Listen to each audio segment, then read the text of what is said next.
talks about David building the temple for God. Or Solomon, I guess. David was helping too. But it mentions there in 1 Chronicles 22:14, David says, "With great pains I have provided for the house of the Lord 100,000 talents of gold." And then I think there was 1,000,000 talents of silver and bronze and I don't know what all. But 100,000 talents of gold. Now, in my look at it, I think a talent's between 70 and 75 pounds is what they figure. 1 talent is. Well, I got on the calculator. Say it's 70 pounds. Let's go on the light side. 70 pounds of gold is 1 talent. That is 1,120 ounces. Today's gold price was $2,357 per ounce. 1 talent is worth $2,639,840. There was 100,000 of those. That made that temple worth a lot, didn't it? That was just the gold. We're not counting the silver and all the other stuff that went into it. But can you imagine that much going into the temple? It must have meant quite a little bit then, right? To David, it meant everything, didn't it? Where is that today? Where is that temple? Where's all the gold?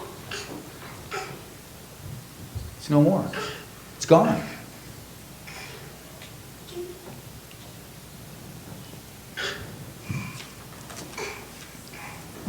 If you figured there's over $1 billion worth of gold, and David thought it was absolutely worth it, how much are we worth? How much are we worth to God? When you think about what He gave for us, how much did He give? It tells us that in 1 Peter 1:18,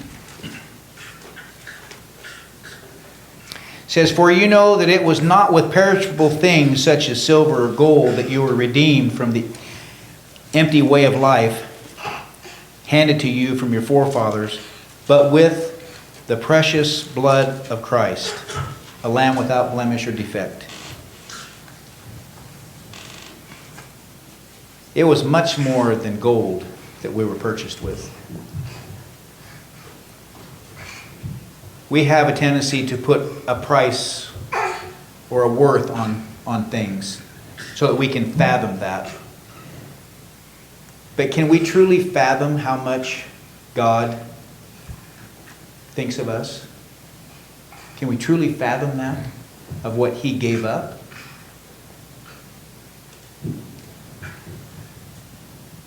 I wasn't necessarily raised in the church. I was raised morally.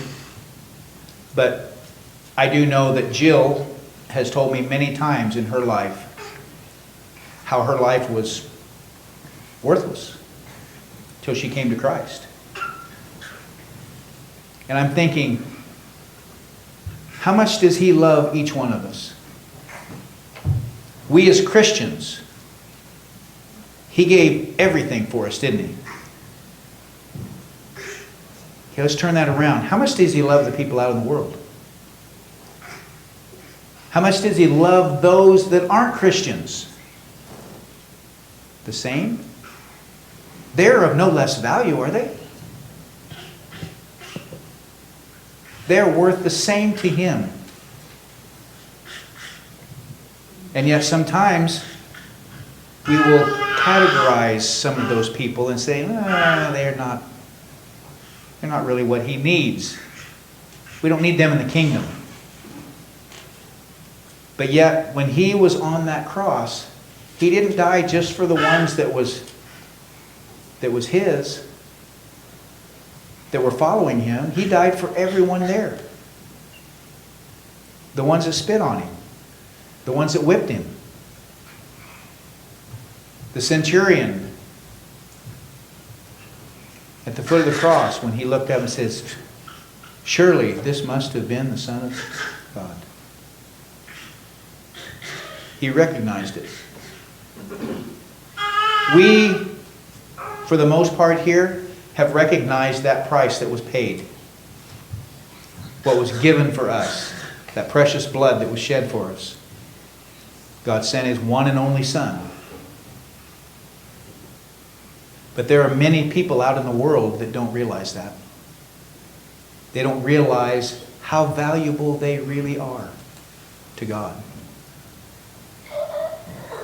And I think it's our job to tell them how valuable they are to God. Amen. To tell them that they are not worthless. That there is hope. Because there are many that feel that there is no hope. That all they have is whatever days they have here on this earth. And that's it. And many of them lose hope. They say it's not worth it. It's not worth going any further. And yet, they don't realize how precious they are. How much was given for them. We put a value on things so easily. On the physical. But those things go up and down. Gold may drop out. A year from now, it may be worth $200 an ounce. Who knows? But one thing will never change, and that's the value of us to God. And the value of all of those in the world to God. That will never change. Because that blood was shed for them, as well as us. It's whether they will accept it or not. I think over the last week when we've done the door hangings and tried to reach out to those that have fallen away, I think sometimes we can think, did it really do any good? We had a couple of messages on the phone call, don't ever do that again, and we don't need all your propaganda and all this, and we think, did it really do any good? But it doesn't matter what we think. We did what God told us to do. Plant the seed, spread the word. Give them an invitation. Now we wait for God to bring us the harvest. I think too many times we can get discouraged and say, we haven't seen anybody darken this door new for months. What happened? He's still working with them. He's still working on them. And He will give us other opportunities. We don't know what is going to come from this in handing out, I think, 1,100 bags on doors. We don't know how that will pan out. Be great if we could get 10%, 1%, or just one. Out of 1,100, if we could get one soul, wouldn't the angels in heaven rejoice? So we need to remember how much we are valued by God, and also remember how much all the other people in the world are valued by Him too. We should think no less of them, because God values them just as much. If you would turn in your songbooks to page, was it 928, For Those Tears I Died. That'll be our song of invitation. If there's anyone here that has a need to make a decision to follow Christ in baptism, or if you have any other need, prayer need at all, let us know. I think it's a reminder, this song, of what He has given us and what we are indebted to him for.